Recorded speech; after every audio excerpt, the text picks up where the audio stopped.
प्यारे बच्चों, आप स्वस्थ और कुशल होंगे।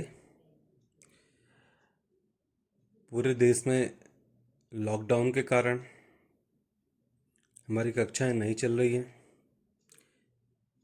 इस कमी को पूरा करने के लिए मेरे द्वारा एक छोटा सा प्रयास किया गया है। मैं आशा करता हूं आप लोग मेरा इसमें साथ देंगे। तो आज हम पहला चैप्टर है हमारे पास, संबंध एवं फलन। कुछ ऐसे टर्म हैं जो पहले इसमें प्रयोग होंगे बार बार, और जो आप लोग पहले पढ़ चुके हैं उनको हम थोड़ा रिफ्रेश कर लेते हैं। जैसा कि पहला है समुच्चय।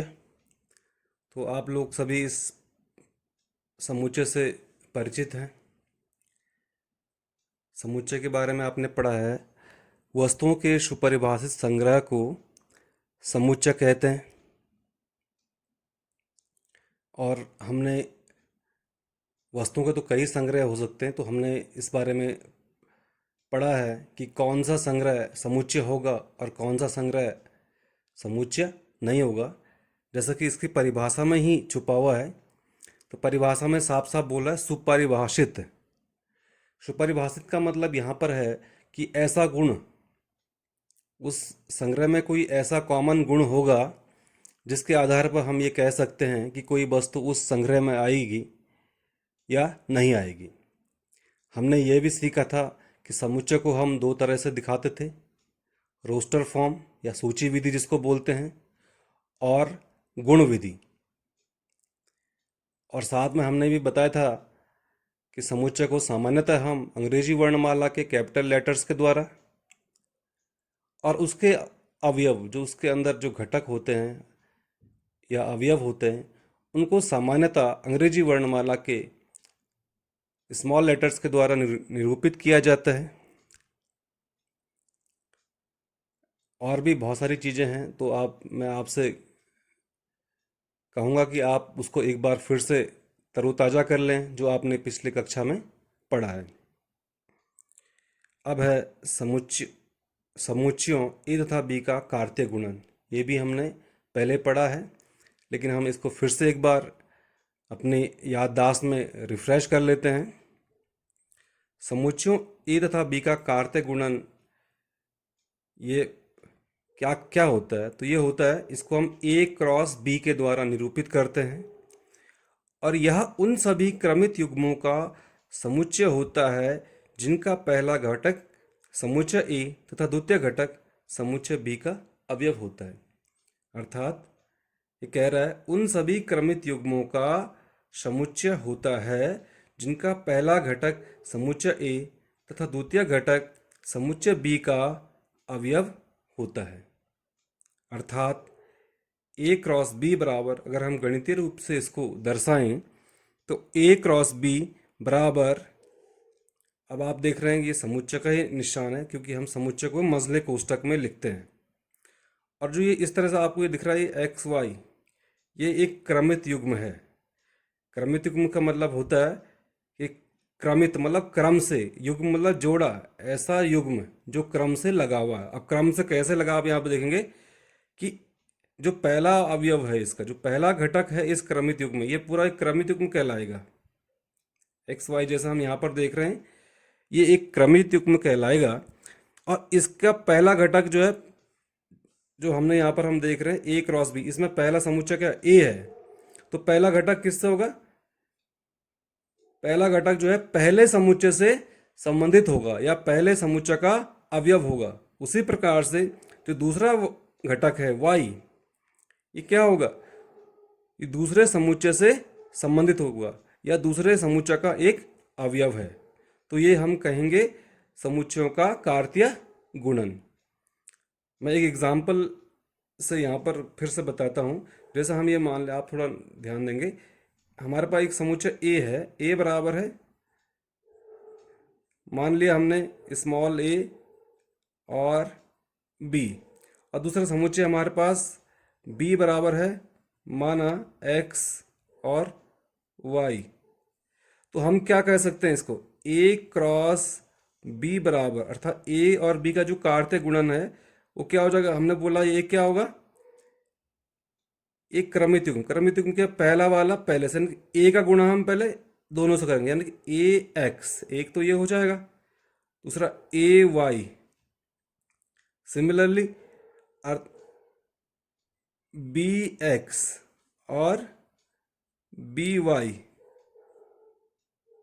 ये जो है ए और बी का कार्तीय गुणन हम इस तरह से ज्ञात करते थे। इसके बाद आएंगे संबंध। एक्चुअल में हमारा कक्षा 12 का सिलेबस यहीं से शुरू हो रहा है, लेकिन गणित में जैसा आपको पता है कि चीज़ें आपस में जुड़ी हुई रहती हैं, चीज़ें आपस में एक दूसरे से जुड़ी हुई रहती हैं। तो यदि हम पुरानी चीज़ों को अपनी मेमोरी में नहीं लाएंगे तो हमें नई चीज़ें भी समझ में नहीं आएगी। तो इसलिए हमें पुरानी चीज़ों को भी बार बार दोहराते रहना है। तो संबंध, जैसे कि नाम से पता चल रहा है, संबंध जो है, जो हम शब्द, इसका शाब्दिक अर्थ यहाँ गणित में भी वही होता है जो हम व्यावहारिक प्रयोग में संबंध का करते हैं। संबंध क्या है, अगर हम इसके पहले हम डिफाइन कर लेते हैं, फिर हम इसके बारे में थोड़ा समझेंगे आगे। जो गणितीय परिभाषा है उसको समझ लेते हैं। संबंध एक अरिक्त समुच्चय ए से अरिक्त समुच्चय बी में कोई संबंध आर ए क्रॉस बी का एक उपसमुच्चय होता है।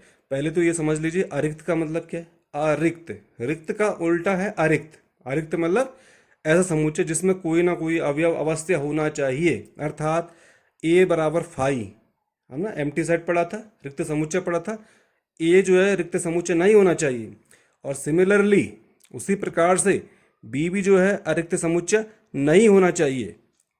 तो क्या होगा, कोई संबंध है, कोई संबंध है ए से बी में। अब वो संबंध कैसा हो सकता है, क्या हो सकता है, वो हम आगे देखेंगे। संबंध गणित में क्या कैसे कैसे हो सकते हैं वो हम अब देखते हैं। तो ये बोल रहा आर क्या है, ये वास्तव में जो क्या है आर, ये ए से बी में क्या है, एक संबंध है, और ये एक समुच्चय है, और ये समुच्चय कैसा है, ये ए क्रॉस बी का एक उपसमुच्चय है। समुच्चय तो है लेकिन साथ ही क्या है, ए क्रॉस बी, अर्थात ए से बी, ए और बी का जो कार्तीय गुणन है उसका एक उपसमुच्चय होगा आर। और ये परिभाषित कैसा है, मतलब समुच्चय ए के अवयवों का समुच्चय बी में कोई संबंध होगा, कोई उनके बीच में रिलेशन होगा, उस रिलेशन से तो ये जुड़े हुए होंगे, और वो रिलेशन कहलाएगा आर। इसका हम एक एग्जाम्पल लेते हैं, उदाहरण के द्वारा थोड़ा समझते हैं तो हम इसको और ज़्यादा अच्छी तरह से समझ पाएंगे। हम उदाहरण लेते हैं, माना हमारे पास समुच्चय ए बराबर है, और समुच्चय ए क्या है, जीआईसी साल्ट की कक्षा 11 के विद्यार्थियों का समुच्चय है, समुच्चय ए और समुच्चय बी है जीआईसी साल्ट के कक्षा 12 के विद्यार्थियों का समुच्चय। अब इस ए और बी में आप चाहें तो इसका कार्य आप एक इमेजनरी समुच्चय बना लीजिए, जिसमें आप कुछ छात्र ए में रख लीजिए और कुछ छात्र बी में रख लीजिए, और ए जो है कक्षा 11 के विद्यार्थियों का समुच्चय और बी जो है कक्षा 12 के विद्यार्थियों का समुच्चय। अब ए से बी में कुछ संबंध इस प्रकार से हो सकते हैं, इसके अलावा भी हो सकते हैं, लेकिन हमने कुछ ऐसी सिचुएशन पैदा की है, और इन स्थितियों में हम इसका परीक्षण करते हैं। तो पहला है संबंध आर बराबर, पहला जो हमने एग्जाम्पल आर बराबर ऐसा हो सकता है क्रमित युग्म ए बी, और क्योंकि हमने बोला कि क्या है, आर जो है ए क्रॉस बी का एक उपसमुच्चय है, तो ए बी क्या हो जाएगा, ए क्रॉस बी का एक अवयव हो जाएगा उस तरह से, क्योंकि ए बी जो है क्रमित युग्म ए बी आर का आर में है, और आर ए क्रॉस बी का उपसमुच्चय है, तो ए बी क्या हो जाएगा, ए क्रॉस बी का भी एक अवयव होगा। और इसको हमने इस प्रकार डिफाइन किया है।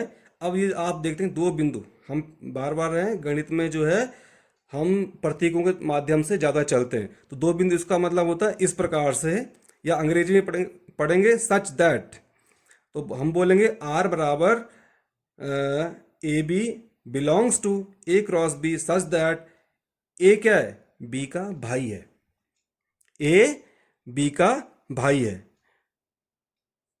अर्थात कक्षा 11 में कोई भी छात्र ले लिया, हम उन हम सिर्फ वो, अब ए क्रॉस बी में तो बहुत सारे अवयव आएंगे, है ना, है ना, सारे कक्षा 11 के छात्रों का प्रत्येक 12 के छात्र के साथ क्या बनेगा, एक युग्म बनेगा, एक क्रमित युग्म बनेगा। लेकिन हम इस संबंध में क्या लेंगे, हम वही लेंगे, हम वही क्रमित युग्म लेंगे जहाँ जिस कंडीशन में कक्षा 12 के छात्र का कक्षा 11 में कोई भाई पढ़ता है।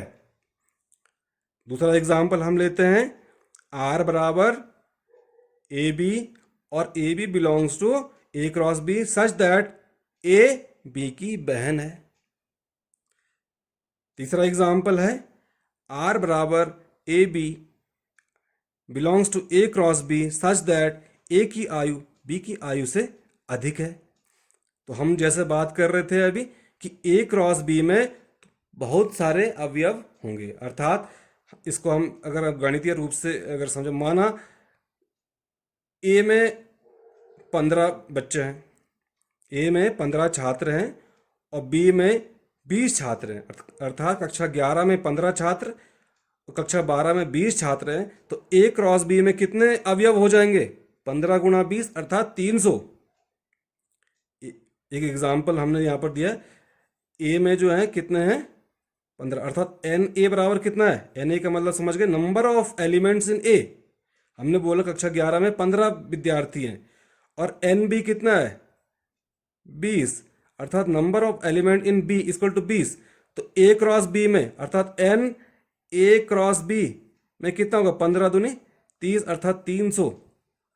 तो ए क्रॉस बी में कितने अवयव होंगे, 300 होंगे। लेकिन अब हम इस एग्जाम्पल में आते हैं ए की आयु बी की आयु से, कुछ बच्चे ऐसे भी होंगे कक्षा 11 में जिनकी आयु जो है कक्षा किसी 12 के विद्यार्थी से अधिक होगी, लेकिन ऐसे क्या होंगे, बहुत कम छात्र होंगे कक्षा 11 में जिनकी आयु क्या होगा 12 के किसी भी विद्यार्थी से, मतलब 2-3 विद्यार्थी हम ऐसे मान सकते हैं कक्षा 11 में जिनकी आयु क्या होगी कक्षा 12 के विद्यार्थियों से कम होगी। तो उस कंडीशन में क्या हो जाएगा, आर में जो है उससे कम अवयव होंगे, ए क्रॉस बी से कम अवयव होंगे। तो आर हम चेक कर सकते हैं कि आर क्या ए क्रॉस बी का क्या निकल रहा है, एक उपसमुच्चय ही निकलेगा।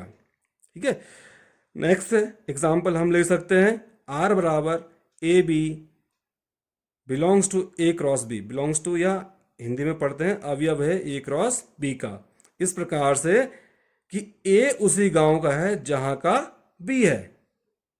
ठीक है, तो इसमें भी क्या होंगे, कम छात्र या हो सकता है ये आर बराबर रिक्त समुच्चय भी निकल जाए, वो तो डिपेंड करता है। हम अब एक सिचुएशन बना सकते हैं, आप लोग इसको, या आपके लिए होमवर्क है कि इसी प्रकार के जो अन्य उदाहरण आप बनाएंगे और अपने आसपास से लेकर और उसको रोस्टर रूप में लिखना है। अब जैसा कि हमने समुच्चयों को जो है रोस्टर रूप में लिखना और सूची विधि से, रोस्टर रूप या सूची विधि बोलते हैं, और दूसरा हमने बताया था गुण विधि से लिखना सीखा है समुच्चय को, उसी प्रकार से हम संबंध को भी जो है रोस्टर फॉर्म में और गुण विधि या जो गुण विधि से जो है लिख सकते हैं।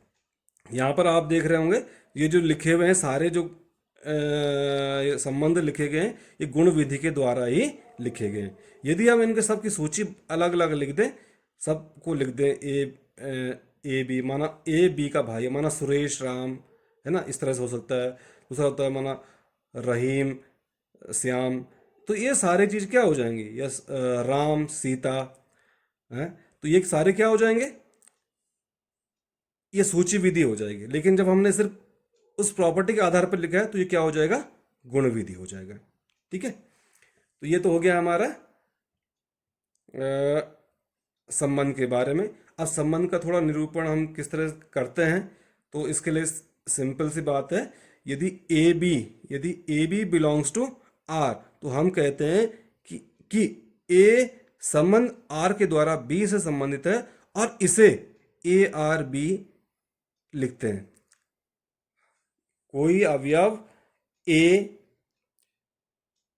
अवयव बी से किसी संबंध आर के द्वारा संबंधित है तो हम उसे ए आर बी से लिखते हैं। तो संबंध है, आपको क्लियर हो गया होगा। थोड़ा पहले पहले क्योंकि नई चीज़ होती है थोड़ा सा हमें अटपटा लगेगा, लेकिन यदि हम इसको एक दो बार पढ़ेंगे तो हमारा जो है ये हमें ये अच्छी तरह से हमारे दिमाग में ये बैठ जाएगा। इसके बाद आता है संबंधों के प्रकार, टाइप्स ऑफ रिलेशन। तो पहला है रिक्त संबंध। तो जैसा आपने रिक्त समुच्चय पढ़ा, आप रिक्त समुच्चय से भली भांति परिचित हैं। रिक्त समुच्चय मतलब ऐसा समुच्चय जिसमें कोई भी अवयव नहीं होता है। तो उसी प्रकार से रिक्त संबंध भी होता है कि समुच्चय ए पर परिभाषित संबंध आर एक रिक्त संबंध कहलाता है यदि ए का कोई भी अवयव ए के किसी भी अवयव से संबंधित नहीं है। समुच्चय क्या बोल रहा है, समुच्चय ए पर कोई संबंध परिभाषित है आर, और वो आर रिक्त कहलाएगा यदि समुच्चय ए का कोई भी अवयव ए के किसी भी अवयव से संबंधित नहीं है, अर्थात आर बराबर फाई। और ये क्या होगा उसका, किसका सबसेट है, ये ए क्रॉस ए का होगा। इसका हम एक एग्जाम्पल देखते हैं। एग्जाम्पल हम इस प्रकार से लेते हैं कि माना समुच्चय ए है, और समुच्चय ए क्या, किसी बालक स्कूल के विद्यार्थियों का समुच्चय। बालक स्कूल आप समझ गए होंगे, बालक स्कूल में जहाँ पर सिर्फ बॉयज़ पढ़ते हैं, मतलब लड़के पढ़ते हैं, लड़कियां नहीं पढ़ती हैं। कोई भी लड़की जहाँ पर नहीं पढ़ती है, केवल लड़के ही पढ़ते हैं, ऐसा स्कूल है। उसमें कोई हमने समुच्चय ए परिभाषित किया है। ए क्या है, ए बराबर है बालक उस स्कूल के समस्त विद्यार्थियों का समुच्चय। तो उस कंडीशन में संबंध आर बराबर हमने डिफाइन किया है। आर बराबर क्या है, ए बी इस प्रकार से है कि ए बी की बहन है। संबंध आर किसको बता रहा है, कि संबंध आर बता रहा है कि ए क्या है, बी की बहन है। लेकिन बालक स्कूल में चाहे ए हो या बी हो, दोनों ही क्या होंगे, बालक होंगे, क्योंकि ए बी किसको बिलोंग कर रहे हैं, ए को, समुच्चय ए को बिलोंग कर रहे हैं। ए बी किसके अवयव हैं, समुच्चय ए के अवयव हैं। हम यहाँ पर समझ लेते हैं, ए बी किसके अवयव हैं, ए। लेकिन ए तो बालक स्कूल है, तो बालक स्कूल में ना तो ए लड़की हो सकता है और ना ही बी, अर्थात ना तो ए बहन हो सकती है और ना ही बी बहन हो सकती है ना, अर्थात ए बहन नहीं हो सकती है। तो इसका मतलब ये क्या आएगा, ये रिक्त समुच्चय। कोई भी बहन होगी ही नहीं बालक स्कूल में किसी की, भाई तो हो सकते हैं लेकिन बहन नहीं हो सकती है। तो ऐसा संबंध जो है रिक्त संबंध कहलाता है। ठीक है, नेक्स्ट हम देखेंगे सार्वत्रिक या यूनिवर्सल सेट। समुच्चय ए पर परिभाषित संबंध आर एक सार्वत्रिक संबंध, यहां पर संबंध कर लेते हैं, ये सार्वत्रिक संबंध। समुच्चय ए पर परिभाषित संबंध आर एक सार्वत्रिक संबंध कहलाता है यदि ए का प्रत्येक अवयव ए के सभी अवयवों से संबंधित है। ठीक है, इसको भी हम इस एग्जाम्पल से समझ जाते हैं। तो उपर्युक्त उल्लिखित समुच्चय ए के लिए संबंध आर बराबर ए बी इस प्रकार से है, ए तथा बी की ऊंचाई का अंतर 3 मीटर से कम है। अब यहाँ पर कोई भी दो विद्यार्थी हैं या दो व्यक्ति होंगे, यदि उनकी ऊंचाई का अंतर हम निकालेंगे, एक व्यक्ति की अधिकतम ऊंचाई हमने जो वर्ल्ड रिकॉर्ड भी है लगभग 7-7.5 फीट है, ये चलो 8 फीट मान लेते हैं हम। ठीक है ना, 2.5 मीटर करीब हो गया, 8 फीट मतलब 240 सेंटीमीटर। और अगर किसी व्यक्ति की हम ऊंचाई जो है मिनिमम कितनी मान सकते हैं, चलो हमने 10 सेंटीमीटर मान लिया, तो 240 में से 10 तो भी 230 सेंटीमीटर, यानी कि 2.3 मीटर। तो 3 मीटर से कम आएगा हमेशा। ठीक है, ये तो हमने एक इमेजनरी सिचुएशन देखी ना कि 10 सेंटीमीटर, वैसे होता तो नहीं है सामान्यतः, पर चलो हमने मान लिया 10 सेंटीमीटर, और हमने मान लिया अधिकतम कितना मान लिया, 3 ही मीटर मान लिया। तो भी घटाएंगे तो क्या आएगा, 3 मीटर से कम ही आएगा। यानी कि हमेशा एक संबंध बनेगा। हम जो है इस उपरोक्त विद्यालय में हम ये मान लेते हैं, ये जो समुच्चय ए है, हमने लिखा ना उपर्युक्त उल्लिखित समुच्चय। समुच्चय ए कौन सा है, समुच्चय ए वही है, बालक स्कूल के विद्यार्थियों का समुच्चय। तो किन्हीं भी दो विद्यार्थियों की ऊंचाइयों का अंतर, उनकी हाइट का अंतर जो है हमेशा 3 मीटर से कम ही होगा, इसलिए क्या आ गया है, सार्वत्रिक समुच्चय। तो दो हमने पढ़े, रिक्त समुच्चय और सार्वत्रिक समुच्चय। नेक्स्ट हम पढ़ेंगे, ये चीज़ें हम जब सवाल करेंगे तब हमारे काम आएंगी सारी चीज़ें, तो थोड़ा इसलिए हम इनको बार बार डेफिनेशन को हम थोड़ा ध्यान में रखेंगे, थोड़ा बार बार इसका रिवीजन करेंगे, बार बार समझेंगे इसको, तो हम सवाल करने में हमें दिक्कत नहीं होगी। अब इसके बाद आता है स्वतुल्य संबंध। स्वतुल्य संबंध क्या होता है? तो ये बोल रहा है समुच्चय ए पर परिभाषित संबंध आर स्वतुल्य कहलाता है। अब ये चिन्ह आप देख रहे होंगे, मैं बताया भी आपको पहले, फिर से समझ लीजिए, है ना। एक मतलब वी है, वी को उल्टा कर दिया और उसको बीच से पेट काट दिया हमने, यही समझ लें इसको, समझ सामान्य भाषा में भाई ये होता है। हाँ वी है ना, आपका वी होता है, उल्टा नहीं करना, सिंपल वी है और वी को हमने क्या कर दिया, उसका पेट काट दिया। वी फॉर विक्ट्री वाला वी, पेट काट, इसका मतलब क्या होता है? प्रत्येक, फॉर एवरी। यदि प्रत्येक ए बिलोंग्स, अर्थात ए के प्रत्येक अवयव के लिए क्या है, ए बिलोंग्स, मतलब कोई अवयव स्वयं से ही संबंधित हो जाता है, तो एक कहलाता है स्वतुल्य। नाम से स्वतुल्य मतलब खुद से ही तुलना करना, है ना। स्व मतलब खुद, और तुल्य, तुल्य स्वतुल्य, खुद से ही तुलना जब करते, खुद से ही क्या होता है, संबंधित होता है, तो ये क्या कहलाता है, स्वतुल्य संबंध। इसका हमने एक एग्जांपल दिया है यहाँ पर। माना हमारे पास समुच्चय ए बराबर है, क्या है, 1 2 3। समुच्चय ए बराबर है 1, 2, 3। तो उस कंडीशन में हमने यहाँ पर दो संबंध हमने परिभाषित, एक तो R1 लिखा है, आर ना लिखा है हमने, R1 लिखा है। R1 मतलब ये संबंध R1 है ये बराबर समुच्चय 1 1 2 2 और 3 मतलब 3 क्रमिक युग्म है 1 1। तो यहाँ पर हम देख रहे हैं 1 खुद से संबंधित है, 2 खुद से संबंधित और 3 भी क्या है, खुद से संबंधित, तो इसलिए क्या हो जाएगा, ये स्वतुल्य हो जाएगा। एक दूसरा संबंध हमने लिखा है यहाँ पर, R2 बराबर है मजला कोष्टक है, फिर क्रमिक युग्म में 1 1, दूसरा है 1 2 और 2 1। तो हम देख रहे हैं 1 तो 1 से संबंधित है, लेकिन आगे हम क्या देख रहे हैं, ये 1 2 है और ये 2 1 है, तो 2 तो इसका मतलब ये क्या हो, सिंपल सी बात है, ये दिख रहा है यहाँ पर, ये जो है स्वतुल्य नहीं है। क्यों नहीं है भाई स्वतुल्य? क्योंकि 2 बिलोंग्स टू ए, लेकिन 2 2 does not belongs to R2। तो यदि 2 2 भी यहाँ पर R2 से बिलोंग करता तो हम बोलते ये क्या है, स्वतुल्य है। लेकिन 2 2 जो है R2 से का एक अवयव नहीं है, तो इसलिए ये स्वतुल्य नहीं है। इसके बाद आते हैं सममित संबंध।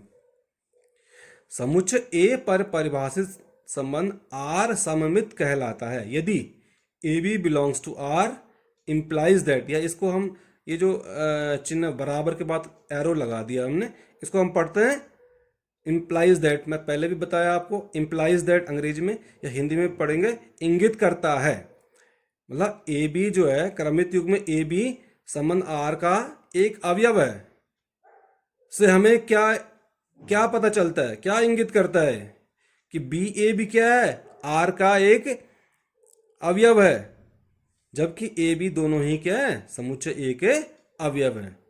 तो इसका हम ऐसे कंडीशन में हम बोलेंगे सम्मित।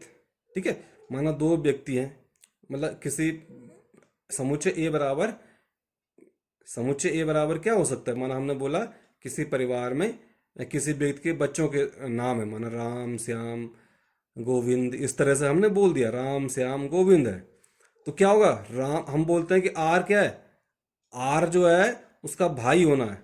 आर जो है, आर का मतलब क्या है, ए जो है बी का भाई है। अब क्योंकि दोनों ही बालक हैं तो बी भी क्या हो जाएगा, ए का भाई। तो हम ए बी का भाई से हमें क्या पता चला, बी भी जो है ए का भाई है। तो हम इसको बोल सकते हैं कि ये कैसा है, सम्मित संबंध। इसका हमने कुछ गणितीय रूप में कुछ एग्जाम्पल दिए हैं। समुच्चय ए बराबर है 1, 2, 3। तो इस कंडीशन में हम देखेंगे, हमने दो संबंध R1 लिखा है, R1 बराबर है मजला कोष्टक के अंदर क्रमित युग में 1 1, 1, 2, क्रमित युग में 1, 3, है ना, क्रमित युग में 2, 1, क्रमित युग में 3, 1। तो समुच्चय ए पर सम्मित संबंध है। अब बताओ भाई कैसे है। एक तो 1 1 है, इसको उल्टा मतलब आगे पीछे कर लें तो क्या आएगा, तो ये तो सम्मित है ही। अब देखो 1 2 है तो 2n भी होना चाहिए, तो ये 2n भी है। वन टू से हमें क्या, टू वन भी क्या है इसका अवयव है, तो ये सम्मित हो गया। और वन थ्री है तो थ्री वन भी है, वन थ्री से इसका उल्टा देखेंगे तो थ्री वन, दोनों ही इसके अवयव हैं आर आर वन के। तो इसका मतलब ये क्या हो गया, समुच्चय ए पर ये कैसा है, सम्मित संबंध। नेक्स्ट हम एग्जांपल देखते हैं आर टू। तो ठीक है, वन वन तो ये तो ठीक है, वन टू और ये टू थ्री। तो वन टू है लेकिन यहाँ पर क्या है, टू वन इसका अवयव नहीं है। उसी प्रकार टू थ्री है लेकिन थ्री टू इसका आर टू का अवयव नहीं है। इसका मतलब ये क्या है, सम्मित संबंध नहीं है। जो दूसरा एग्जाम्पल हमने दिया आर टू का, ये आर टू क्या है, सम्मित संबंध नहीं है। नेक्स्ट है संक्रामक संबंध, या इसको ट्रांजिटिव, ट्रांजिशन, ट्रांजिशन मतलब जैसा आप संक्रामक शब्द को आप नोट कीजिए। आजकल आप देख रहे हैं कि संक्रामक बीमारी फैली हुई है, कोरोना, है ना, उसमें भी क्या हो रहा है, संक्रमण हो रहा है, एक से दूसरे में हो रहा है। तो वैसे ही यहाँ पर भाई शब्दों, अगर हम शब्दों पर ध्यान देंगे तो हम काफ़ी चीज़ें वैसे ही समझ जाते हैं, है ना। तो संक्रामक, संक्रामक क्या हो गया, समुच्चय ए पर थोड़ा अगर गणितीय रूप हम थोड़ा उसको अपने जीवन में चीज़ों को जो है केवल प्योर हम उसकी भाषा पर नहीं जाएंगे, थोड़ा चीज़ों को हम अपने आप से भी जोड़ने की कोशिश करेंगे, तो चीज़ें हमें जो है ज़्यादा समझ में आएगी और ज़्यादा समय तक हमें याद रहेगी, है ना। तो आप इसको कोरोना से जोड़ दीजिए, कोरोना भी एक संक्रामक बीमारी है, या और भी बहुत सारी संक्रामक बीमारी है, लेकिन आजकल कोरोना ही फैला है, पूरा भारत ही नहीं पूरे विश्व में इससे त्रस्त हो रखा है। तो इसको हम इससे जोड़ सकते हैं कि संक्रामक मतलब संक्रमण होना एक से दूसरे में भी, यहाँ पे भी हम देखेंगे संक्रमण होगा, ठीक है। तो लेकिन डेफिनेशन हम अपने शब्दों में भी बना सकते हैं, है ना। तो ये इसने दिया है, समुच्चय ए पर परिभाषित संबंध आर संक्रामक कहलाता है यदि प्रत्येक, अब हमने, मैं पहले भी ऊपर बताया था कि वी को हमने पेट काट दिया, ये इसका मतलब होता है प्रत्येक, प्रत्येक ए बी सी मतलब A B, A comma B comma C समुच्चय ए के अवयव हैं के लिए क्या है, क्रमित युग्म A B belongs to R, फिर है क्रमित युग्म B C belongs to R. अच्छा, इसका मतलब होता है यदि और केवल यदि, इफ एंड ओनली इफ, अगर अंग्रेजी में बोलना चाहें तो इफ एंड ओनली इफ, या यदि और केवल यदि क्या, ए सी बिलोंग्स मतलब ए से बी में, है ना, ए से बी में और बी से फिर सी में, ए बी जो है आर का अवयव है, बी से बी, और यहाँ से क्या हो गया, बीच का ये हो गया, और क्या हो जाएगा ए से जो है सी, मतलब सीधे ए से सी में क्या हो गया, संक्रमण हो गया। तो अर्थात क्रमित युग्म ए सी बी जो है इसका आर का अगर अवयव है तो हम बोलेंगे इसको संक्रामक, ठीक है। ये दोनों पहले से ही तो इसका अवयव थे, ए बी आर का अवयव था और बी सी बी आर का अवयव था, हमें पता नहीं था कि ए सी बी है। लेकिन यदि ऐसा है, हम क्या देख रहे हैं कि ए सी बी अगर आर का अवयव है तो हम पाएंगे, हम ऐसे संबंध को बोलेंगे संक्रामक संबंध। इसका उदाहरण हम देख सकते हैं, उदाहरण ए बराबर एक कॉमा दो कॉमा तीन, एक समुच्चय है जिसमें तीन अवयव हैं। तो हम इसमें देखते हैं संबंध आर वन बराबर one one, one two, two three और वन थ्री। तो हम देख रहे हैं वन टू और फिर टू थ्री, लेकिन हम क्या देख रहे हैं, अगर हम बीच का टू गायब कर दे दोनों में से तो सीधे वन थ्री आ रहा, हम देख रहे हैं वन थ्री भी जो है इसका अवयव है। तो इसका मतलब क्या है, आर वन क्या है, संक्रामक है। नेक्स्ट में हम जाएंगे R two, one two, two three, three two. अब देखो वन टू है और टू थ्री है, अगर यहाँ पर वन थ्री होता, वन टू ठीक है, टू गायब कर देते, और ये वन थ्री, लेकिन वन थ्री तो यहाँ पर है नहीं, यहाँ तो थ्री टू है, इसका मतलब क्या है, आर टू संक्रामक नहीं है। तो इसके द्वारा हमने, मुझे लगता है कि जो मैंने आपको बताया स्वतुल्य, सम्मित और संक्रामक, ये तीनों आपको अच्छी तरह से समझ में आ गए, क्योंकि मैंने एग्जाम्पल के द्वारा भी आपको ये चीज़ें बताई। अब थोड़ा सा जो है हम थोड़ा समझते हैं, तुल्यता संबंध आएगा बीच में आपके। तुल्यता संबंध क्या होगा, थोड़ा आप लोग वेट कीजिए, मैं ज़रा पेन देखता हूँ यहाँ पे।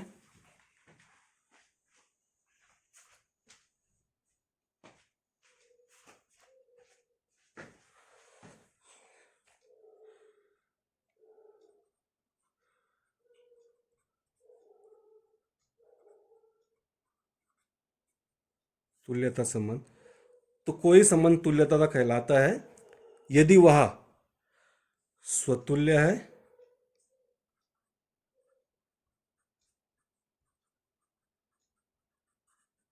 सममित है और संक्रामक है। क्लियर? यदि कोई संबंध स्वतुल्य, सममित तथा संक्रामक हो तो वह संबंध तुल्यता संबंध कहलाता है। इसी के साथ हम आज की क्लास यहीं पर समाप्त करते हैं।